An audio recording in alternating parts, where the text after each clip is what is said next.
So, let me start with the reason why I started this channel. And it wasn't just because I was a victim to a narcissist. Um, it has been just over 2 years since my breakup. And as we all know, a breakup with a narcissist is really, really bad. And I've been through breakups before. I've helped, my girlfriends go through breakups, and some of them were brutal, like abandonment when they had kids and the fighting. And so I've seen really bad breakups before, and I couldn't figure out why mine seemed worse. And I wasn't able to really get over it. So that's like one of the reasons why I started this channel.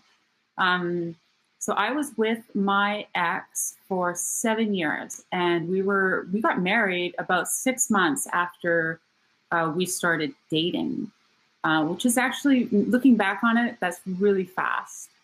So it was, and I had actually a really good marriage. And one day he simply asked me for a divorce out of absolutely nowhere.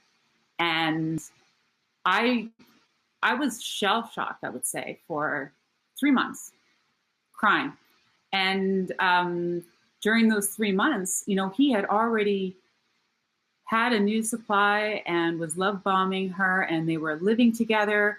And what really made it worse is that he made off with our life savings, and he took her for a trip around the world and posted it all over online. So I was just really devastated, and I felt like I was going through this really insanely bad breakup. And after a year, I was still like crying almost every day over the loss of my marriage, and I couldn't figure out why. And I went to a life coach, and I started going to this life coach right at the beginning, actually. And it was a friend of mine, and she actually knew me while I was still married. So when I started talking to her, I was trying to get him back. I didn't know what had happened. All I knew is that my husband of 7 years wanted a divorce for seemingly no reason. And so when I was talking with her and I was telling her that he is going to leave the country with everything and with this girl that's like 16 years younger than me, I was absolutely at a loss. And she's the one that told me to go home and look up what a covert narcissist is. And I knew what a narcissist was, and I actually had heard my ex, be called a narcissist. And of course I was just like, oh, you're just upset because he's, things didn't work out for whatever relationship he was in. But she told me to go look up what a covert narcissist was. And that's what I did. And I went on YouTube and I started listening to videos, and it took a long time, actually, for me to really accept the fact that he was a narcissist. I was in absolute denial because at the time when I first started looking up everything, I still wanted him back. It was still too fresh. And then once I finally, there was just too many signs. He was every item that in every YouTube video that was being listed of the traits of a covert narcissist, he had it. There was no denying it. Now, the reason why I ended up on YouTube was because as much as I could go on, online and read up on covert narcissism and listen to, the therapists talk and things like that, I had a hard time finding examples to kind of cement the reality that I was in, that I was a victim, because it didn't look like a victim from the outside, but it felt like it. So that's one of the reasons why I went online and started this channel. Another reason is because after quite a few months of talking with people, and it was taking me so long to get over it, I was exhausting all my family and friends.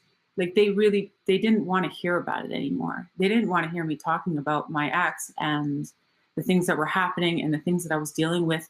Like, so I was exhausting all my family and friends because they didn't understand the dynamics when you're a victim of this type of relationship. And as much as I was trying to convey it to them, they just were exhausted. So I had to, that's when you start finding other people that can understand. And the only one that can understand are other people that have also been in this type of an abusive relationship. So, and the thing is, when you're telling someone it's abusive because they left you, like, it's an abuse because the love bombing was part of the abuse. And it's really hard to tell people and convince people that the reason why you're so upset is because of the love bombing stage that you went through.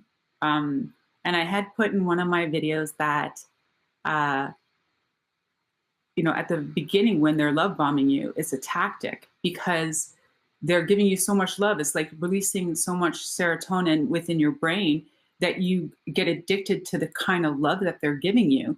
And they're doing that so you get trauma bonded when they take it away because you want it back, because you want that serotonin again. And you will stay through trials and tribulation just for the hope that you might get that boost of serotonin again from the love bombing stage. But this is a tactic that he used on me to really keep me actually still wanting him while we were going through the divorce. And that was also a tactic so he can actually put away all the money that we had and swindle me that way, as if we were just kind of before things got finalized. And I got really screwed really bad. He left the country with his new supply and he made off with everything. And my lawyer told me he thought I was pretty young, and he said, "Oh, you're young enough. You can start over." I'm like, great. That was my advice, because there was he was too good of a narcissist. He made off with everything, and I was left. So, dealing with that as well. I felt like I really needed an outlet, and I needed to find people that could understand what I was going through. And the only other people are victims of narcissism. And I don't actually have anybody within my circle of friends or family that have ever been in that type of relationship. So I went online to YouTube, and that's where all of you come in. So I'm going to try to answer some of your questions. Sorry, I haven't been reading as we're going through them. And if you hear my cats, I apologize, because they are all over. They're not even my cats. They're my ex's cats that he abandoned just the same with me, I'll start with the things that I've learned from being a victim of narcissistic abuse is because I want to spot it again, because I am an empath, and that's one good thing I think that I learned on this journey of healing is the fact that I am an empath, and how now I can recognize the things in my life from they call them emotional vampires. When they find an empath, they like to suck them dry because they have so much emotion and love to give. They're healers, they're givers, they're light seekers. So if you really study people with empathic traits, most of us have them. And that's what the narcissists sought out when they first went on, hunting for supply. Is basically what they were doing. They're an absolute predator. They hunt for supply, and as much as they want fuel from their main supply source, the positive fuel, like the reinforcement of love, they'll turn it around and they'll start sucking up all your negative fuel, and they'll kind of enjoy making you angry, because if you get angry at a narcissist, that's the type of fuel for them, and they suck it up. They absolutely do. And all they have to do is give you just a little tiny bit of love during the relationship, and then they get positive fuel again. And it's a really sick game that they're playing with you. But the thing is, you don't have the rule book. You don't know what they're doing. You think that this is all in your head, all the problems that are happening and the back and forth, and it's part of the gaslighting that they're doing to you in order to get different types of fuel from you. And it's when they want that new, like that fresh supply of fuel at the beginning during the love bombing stage, that's when they discard you and they find a new supply. And you have no idea what happened. You absolutely don't. So the thing that I'm really glad about all of you and what this channel has given me is it has helped me move on and get forward with things, because it was very hard for me, and I hate to admit this, but I am so guilty of looking at social media, and it didn't even matter if I looked at it. Like, there would be things that would pop up and I would see the things that they were doing. And there was nothing I can really do about it. We had too much of an online presence, and we have too many people online that follow us and look at us. So I still, to this day, yesterday at the gym, I got recognized from my other YouTube channels. And they asked me where my ex was. I'm like, he doesn't live here anymore. Like, honestly, like so it was really hard for me to find a space where I just didn't hear his name every second, or didn't have people sending me things and telling me what they knew about what was going on, or asking me questions. And I don't mean to sound like that I'm anywhere in that realm of, like famous people, but I honestly think I know what Jennifer Aniston felt like when Brad Pitt started dating Angelina Jolie. And Jennifer Aniston was left in her house crying for a year. No, like, people forget that she disappeared for like a year. She didn't do any movies. She wasn't seen in the public. She basically stayed in her house for a year while she had to witness Brad Pitt and Angelina Jolie run off and travel the world and have kids and, get whatever. And it was just like, I kind of felt like she was going through just a little bit when I saw that. I'm like, it was, oh God, it was so bad. Like, because at the beginning, you can't get out of your head about you're not just in pain. And this is what comes with a narcissistic abusive relationship, is that you're not just reeling from the pain of losing the relationship. You're having to deal with, sorry, this is one of my cats. This is him. And he's very friendly, but he's always on me there. Sorry. Go, Justin.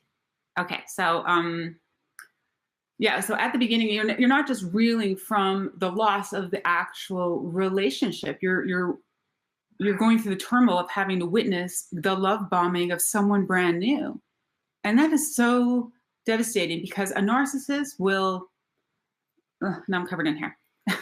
A narcissist will take little tiny sections of every relationship they've ever had and string all the bits together of all the different relationships and use all the parts of it that they know works. So they just get better at being the narcissist, and they get better at love bombing, and they get better at capturing you and roping you in. So looking back now, I realized that when I was being love bombed, he was actually doing things with me that he did with his first wife that I didn't know about. Right. So some of the hikes we went on, some of the things that we did, like running some of the businesses, me taking on the duties of some of the businesses and doing the activities that we had. I didn't know that I was replacing his first wife with certain attributes, and he was taking all the best parts of that relationship. And so now he's just got a little bit more to add now. And so for the next relationship, he did the exact same things with her as he did with me, to the point of like, it gave me like evidence that I can show people that like he was a horrible person. But it wasn't just that, but I couldn't explain to people how hurtful it was. I talked about some of the things that he did in videos, like not just posting pictures all over social media, and he knew it would end up somehow back to me. And people on my other YouTube channels would comment about what he was doing with his new supply. So it was so hard for me not to know everything that was going on with him. But, you know, he did things like he took our wedding tea, because we had a tea ceremony when we got married. He took our wedding tea set that we got married with and the tea that we had bought in China, and he was with her posting pictures drinking out of it and celebrating their like 1 month anniversary or something stupid. And I'm sitting there going, she doesn't know that that's the tea set we got married with.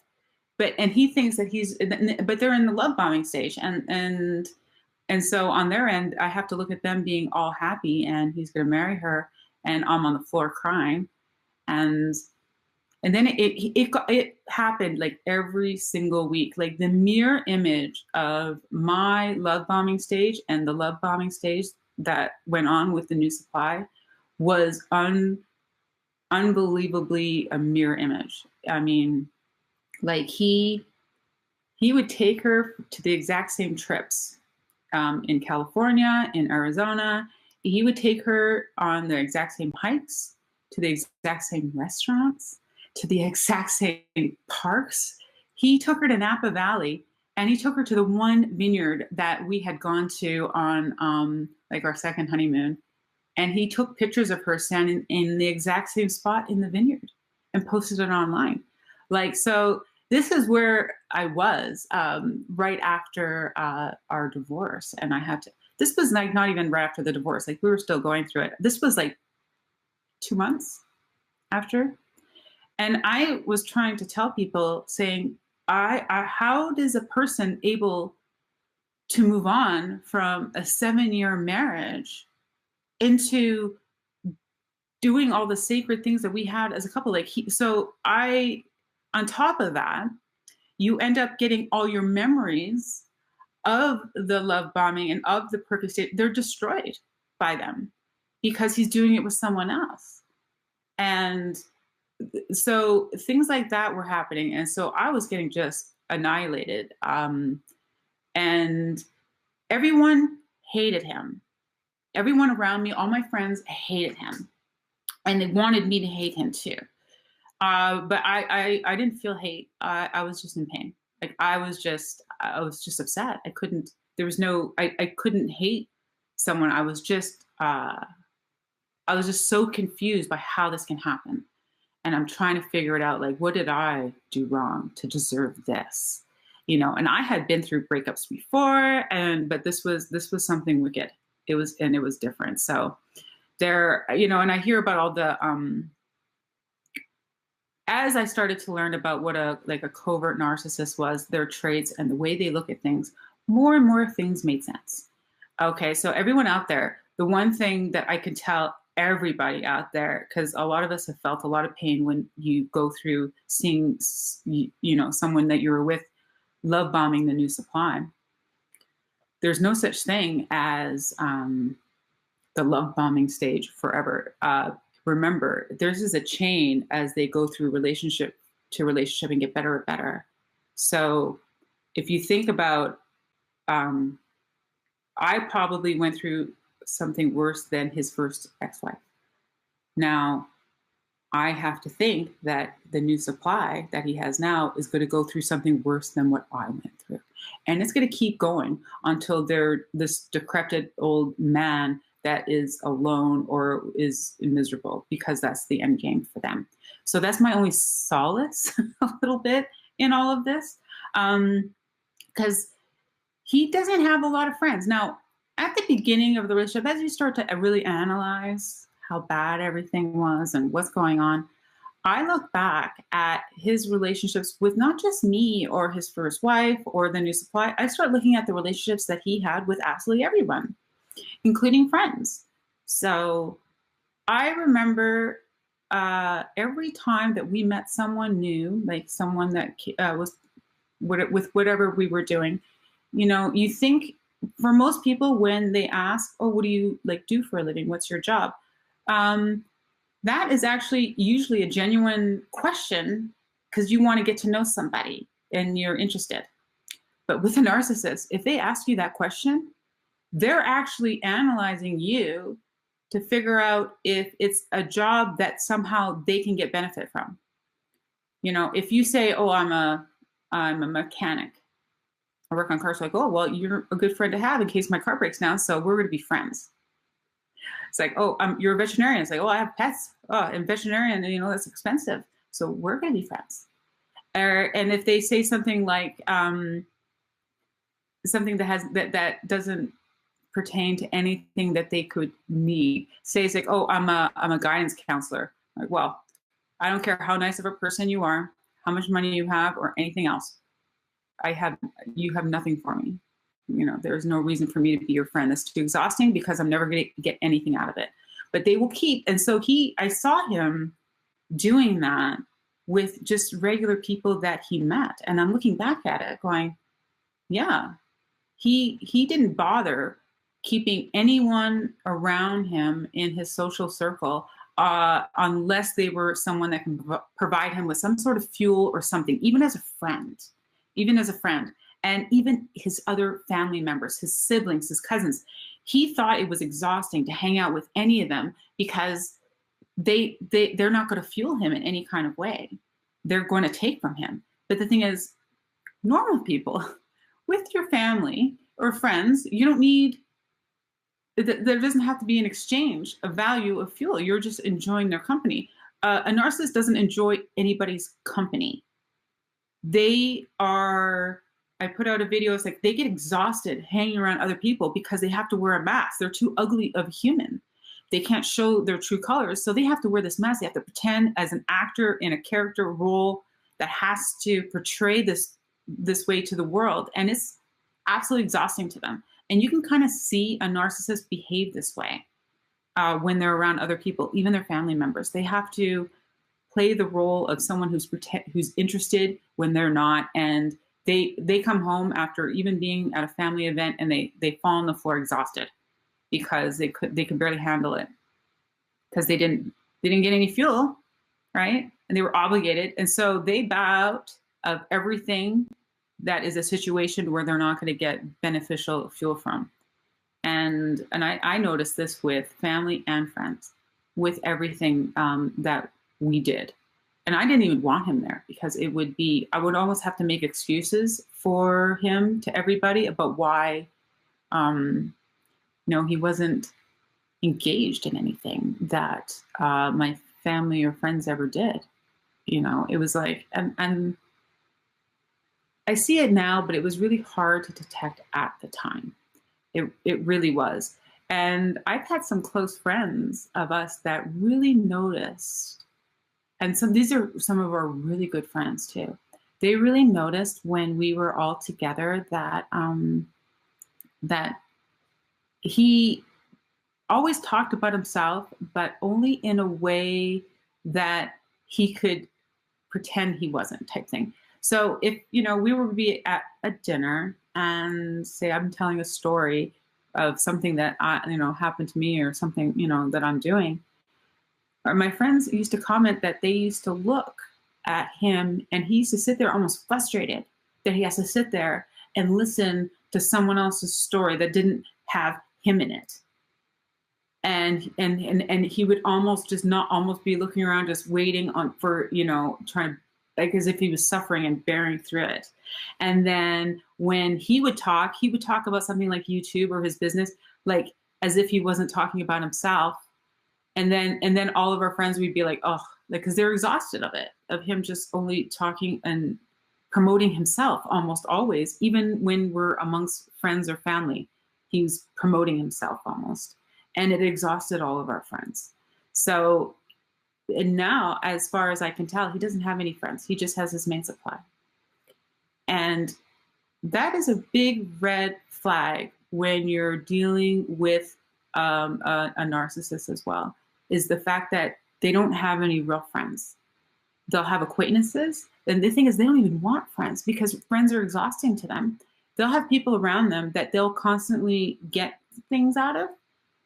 But if the friend isn't like a main supply, they're not going to be wanting to hang around them because they're going to know that they're a narcissist and they're going to feel used by that person, because you can tell about having a friend that is using you, or it's not really, you're not getting anything out of the relationship with them as a friend.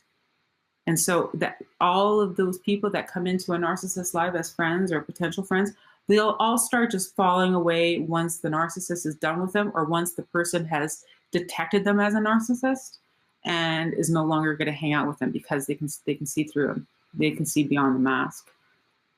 And I found out that it's like when I started going around after I had accepted, my divorce and it's over, and I had actually accepted, it took me a long time to accept the fact that he was a narcissist. And I actually started coming out to people and talking about it. Everyone was just looking at me going, well, yeah, he's like I was the only one that didn't know. And that's the way it is a lot of the time, because because you're the main supply. You're in this entirely different world when you're in a relationship with a narcissist. You're not like you're getting deceived. They will isolate you from so many different things, and they will have like these flying monkeys around them always to integrate whatever they want, and you don't know that that's happening. So that's why you're a victim, because they are a predator. I got isolated really badly and I didn't even know it. I'm actually a very sociable, extroverted person. Even though I'm not on this channel, I'm kind of keeping myself anonymous on this channel. I'm actually very extroverted, and I'm out in the public a lot. So, but he still managed to isolate me. He got me to quit my corporate job and work with him full time on businesses. But these businesses all completely revolved around him. I would try to get facets of the business where it was just me, or I would run them solely without him. Well, he didn't like that, and he wouldn't support it. And he would find all different reasons for why I shouldn't do it. And so it was really hard for when he left. Like I was left high and dry. And if I could tell my younger self not to give up certain certain things about my security, holding my security, and being, because I was so independent my whole life. But you think that you're with your soulmate, someone you're going to be with the rest of your life, and you've been married for years, 5 years, and of course, you don't think that you're ever not going to be with that person. So it's okay to quit your job. It's okay that you don't see your friends that much.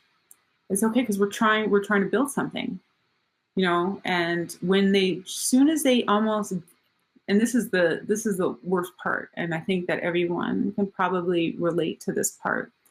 It's when they have completely isolated you, maybe even decrepit, like how you can earn your own money without them.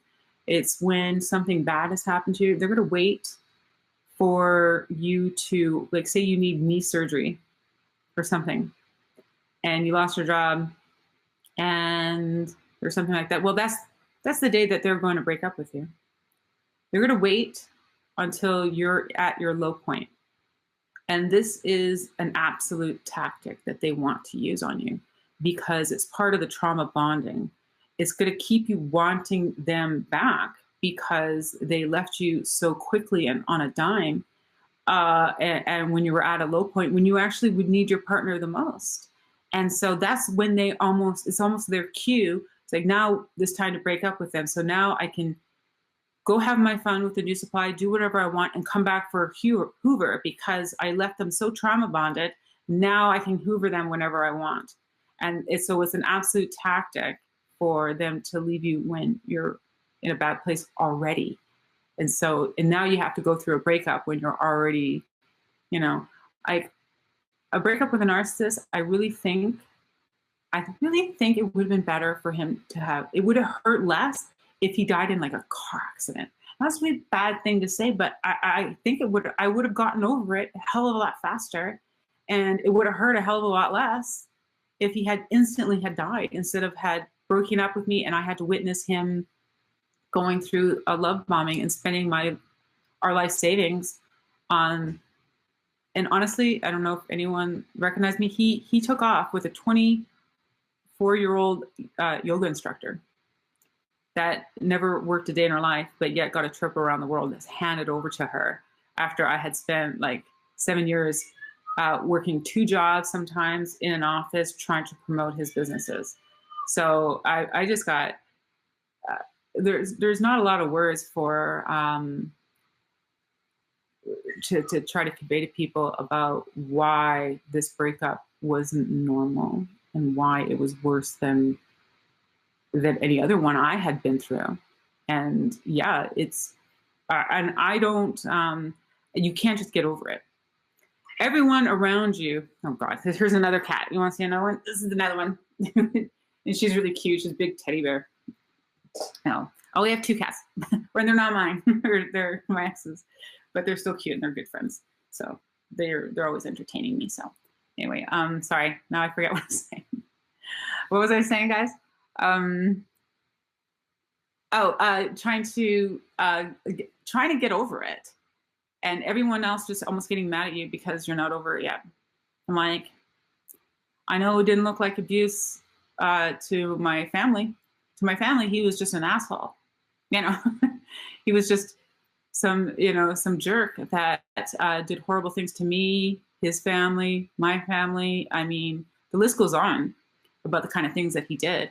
And, it was everyone else just hated him and want me to hate him. And they couldn't understand the fact that I wasn't getting over it like I should, because they didn't understand. They knew he was a narcissist because I told them, but they didn't know what it's like to be with one. Everyone who came across his path lost something, right? And it wasn't just, fuel, negative or positive fuel. It was when, like, everyone who attempts at any business deal with a narcissist is going to lose. Okay? If you get approached to do anything, partnership with a narcissist, you're going to lose because they don't care. They don't care if you lose everything that you put into the investment. They don't care anything that you put into the, the relationship with them. They don't care. They know that they can start over anytime they want, and they'll walk away without ever having remorse.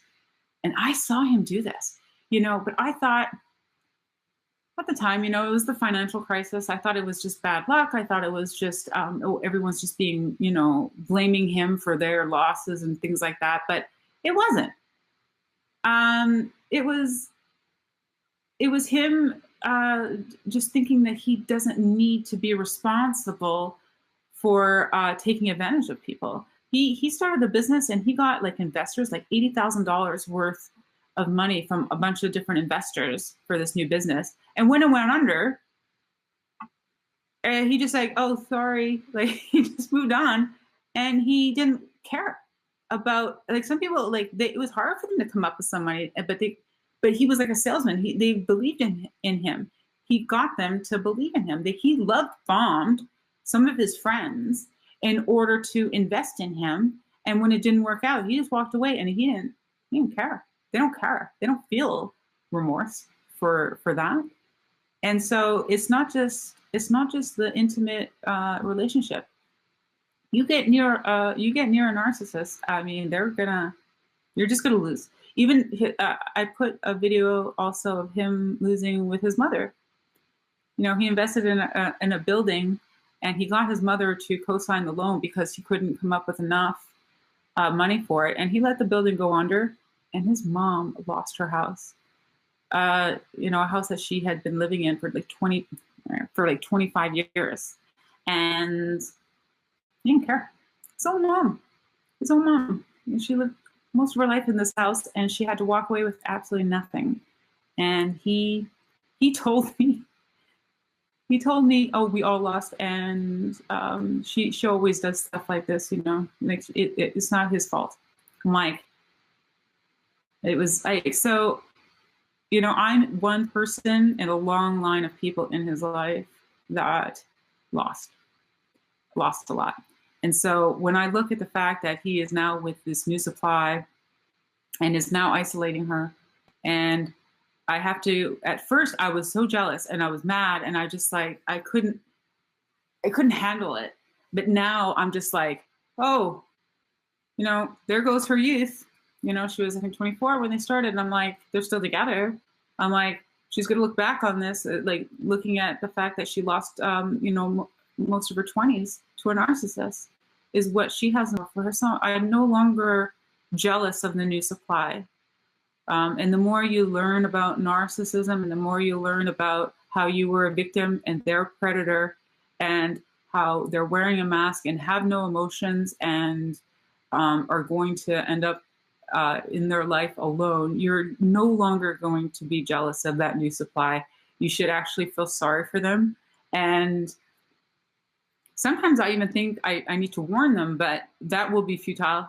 And there's no one that could have warned me that I was with a narcissist that was going to do what he did to me. You won't be able to convince anyone of that when you're in love with someone. So that's futile, and it's not my place. Like I can't be a part of it. But that's what's in store for the new supply. Any new supply, any new friend that they come across, they'll leave such a wake of carnage. You know, it's scary that we have these people in our societies that could do so much damage to so many people with such disregard. I mean, like you want to put like a cowbell on them just to warn anyone who comes close to them that they need to run, you know, because that's what they are. And that's some of the things that I've realized. And another, like, you know, I put examples like all of that on YouTube and on my channel because it could be very stealth-like to see some of the behaviors that they output onto people, because it's not always, they're not being abusive because they're hitting you. Like I don't have any bruises, right? But I'll tell you what, I wish I did, because those could heal a hell of a lot faster than it took a year of crying. You know, it's a different type of abuse, but it's just as bad. And there's just not enough, I don't think. I could read about all the traits that narcissism is, you know, and all they have. But I wanted to start putting, you know, this channel up to give people examples of the abuse. You know, when someone love bombs you, when you're in a relationship that is so fast at the beginning, and that's the way I think all narcissistic relationships are at the very beginning. They're so fast. It's just lightning. But and you think that, oh, you know, I found the love of my life and that's why we're a perfect fit. It's like, no, they're holding up a mirror and you're looking at yourself in the mirror and you're looking, it's like, we're so perfectly matched. We're like, you know, you're my twin flame. You know, that term gets used a lot. And I know that's what him and the new supplier are thinking. They think they're twin flames, that they found their other piece or their perfect match. And I'm like, the narcissism holds up a mirror in front of you and they'll reiterate things at the very beginning of the relationship that are not true, but they'll, like, if you love strawberry ice cream, well, so do they, you know, even though it makes them vomit. Like they'll do that to make it seem so perfect at the beginning. And they have to, because the more that they can love bomb you at the beginning and the faster that they can cut you off from all other people, and that's a tactic. They're going to cut you off from a lot of other people. That way, no one gets any of your fuel except for them. And that's exactly what the plan is from the very, very beginning. If you don't have all these friends and families that you have to deal with all the time, that means they get you all to themselves and they get all that fuel, right?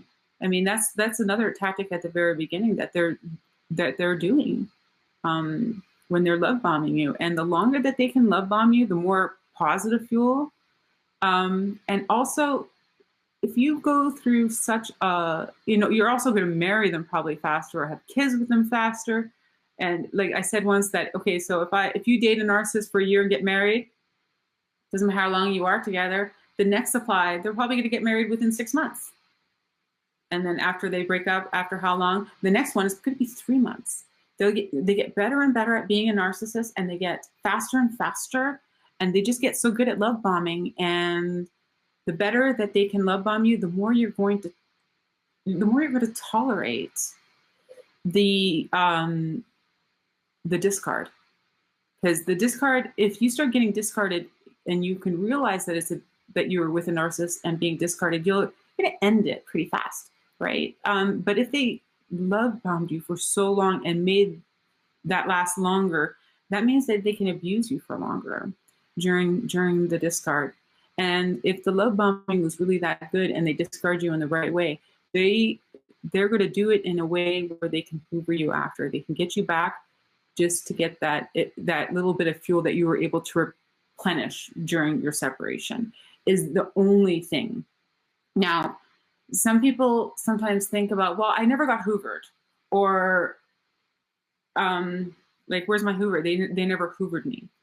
It's like, I know now that you are never out of danger of being hoovered once you've been with a narcissist. You are forever going to be in that danger because they know where fuel lies. And if they've gotten fuel from you before, you're going to forever be in danger of them coming back for it. The only reason that you haven't been hoovered yet is because there hasn't been a break in their fuel supply chain right now. They're still with a new supply, or they still have people that are supplying fuel to them right now. And that's why you haven't been hoovered. But as soon as there's a break, that's when you have to be ready for it, because that's when it's going to happen. And so I'm always being prepared for that. It is kind of nice that my ex is out of the country, and a hoover will be more difficult when it happens. But I know it won't happen while the new supply is still around, and I'm just trying to, I know enough about the hoovering from other people that I've listened to online and some of your guys' stories. And I know that, hoovering once, twice, 10 times, after 10 years, all of a sudden, you get a hoover after being no contact for 10 years. So, and we can talk about like no contact for a little bit. I know it's important, but I think there's different levels of no contact that are important to go through as well. So no contact is as the fact of that you don't talk to them or email them or text them. There's that no contact. And that one was it was easier for me to do, because he was out of the country. He wasn't in, I don't even think he has a cell phone, like honestly. So that was pretty easy. The hard no contact for me was to just get off social media. And I admit I was extremely guilty of not looking. For someone who has like one of, millions of followers and millions of fans, things are just going to come across, and I try to get off social media myself for a while. It really started hurting my businesses. So I went back on, but I still like to stay anonymous with this anyway. But that was my hardest part. And I know I know I shouldn't have. Everyone said no. Every coach and say, don't look, keep yourself accountable. Don't look at what they're doing with the new supply. Don't, it's just going to hurt you more. But I couldn't. Yeah, it's easy for someone else to say that, but when you're still hurting and you just I couldn't help but look a lot. And if I didn't look, someone sent me stuff. Some people would send me pictures of things that they were doing. They would take screenshots of his Instagram and send it to my Instagram. I'm sitting there going, oh, like things like that would happen. So it was very hard. That was so hard. That was that. So that going no contact with not talking to them and not interacting with them was one thing of no contact. The next level of no contact is really not looking at anything of them, anything at all. Like that was the hardest part for me. Even though I knew I should have. Now that I do it, like I'm not looking at his social media. I don't care what new project that he's doing, and I reward myself the longer I can go without even seeing an image of his face, without like, and I deleted everything, you know. It's like, and I tried to delete everything that I see on my computer of like our old lives together, but I don't have to pretend that those 7 years never happened to me, because I don't think that's healthy either. Because there are certain attributes I love about myself now, with the way I do business, the way I look at relationships, the way the things that I've learned about myself as an empath. There's certain things that I do love about that, and it wouldn't have happened if I didn't first go through those 7 years. So I can't hate the 7 years I went through. I can't want them to not exist, because that means I can't love the person I am now. And that was something I didn't really want to. It was almost a place I didn't want to get to. I wanted to delete the 7 years for a long time out of my brain, because it was too painful. To look back on it was too painful. The what I was going through now was too painful. But I realize now, as a part of like kind of like self-love and healing and things like that, you can't truly heal and love yourself the way you are right now if you don't kind of accept your past. And it doesn't have to be. I now look at everything like, there's this YouTuber, she put it really well. It's like, well, just because you acknowledge things doesn't mean that you're going through it. Because and she put her hands up like this, she goes, when you've got all these memories and all this horribleness and you're in it right here, and they say just forget about it. It goes, well, you can't forget about it because it's right here, but you can pull yourself back and look at it from a different perspective and know what it is and be able to move on with it. Just, you don't have to pretend it's not there. You just have to get yourself away from it so you can love the person you are without being in it, that type of thing. So, I'm learning, like things like that. And that's helped me to move on, because it's not healthy to be in a place of hate and, wanting my 7 years back, or wanting to hate his new supply, and wanting to warn the world about to stay away from him, or call his mom and say your son is a, like, you can't, in my opinion, you have to move away from and into a place where, first of all, you're safe from a Hoover. You're safe from being victimized again from another narcissist. And that includes being a narcissist that could try to get you as a friend or as a boss, or, as a family member or someone else. Like, all narcissism, they follow the same traits. And so I recognize it now. So I'm hoping that can always help me. But I also have to acknowledge everything, because I never want to be one of, like, I met this girl once that didn't like men anymore. She had been married 3 times. And she was very a corporate woman. She made a lot of money, but she, like, I remember I told her I was married, and she kind of felt sorry for me. Like, and this is when I was like in love and stuff. Like, she hated men. And I don't hate men. Like, I never want to be the woman that couldn't deal with the damage of a relationship where I no longer want to be in another one. I don't want that. I don't want to be that woman that's scorned and no longer likes men and would rather be alone. I don't want that. So, and that's part of why I think, like, all of you guys, and we're all kind of healing and dealing with it, not forgetting about it, not holding the grudges, not doing all that, but actually just the knowing of what happened, where we want to be, and who we want to be, and how to get better is